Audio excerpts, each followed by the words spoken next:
সেদিন আমাদের ছিল খোলা সভা, আকাশের নিচে, রাঙামাটির পথের ধারে।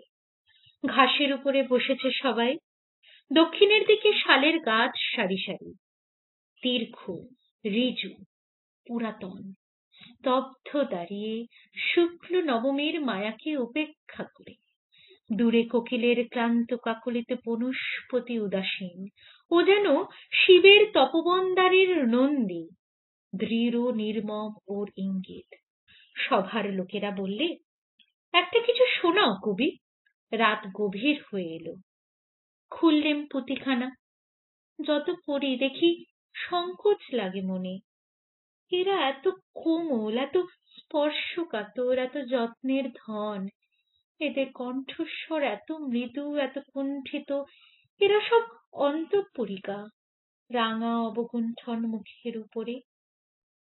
তার উপরে ফুল কাটা পাড় সোনার সুতোয়। রাজহংসের গতি এদের, মাটিতে চলতে বাঁধা। প্রাচীন কাব্যে এদের বলেছে ভীরু, বলেছে বড় বর্ণিনী। বন্দিনী ওরা বহু সম্মানে।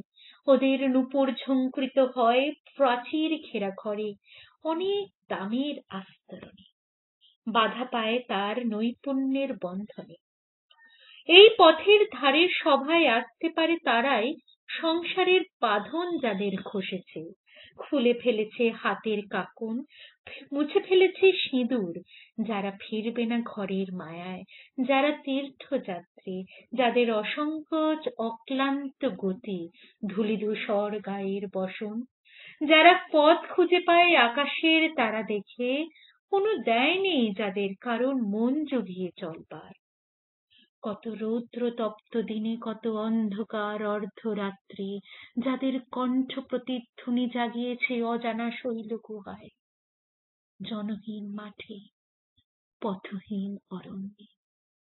কোথা থেকে আনবো তাদের নিন্দা প্রশংসার ফাঁদে টেনে? উঠে দাঁড়ালেম আসন ছেড়ে। ওরা বললে, কোথা যাও কবি?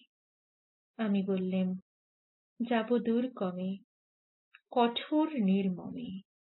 নিয়ে আসবো কঠিন চিত্ত উদাসীন গান।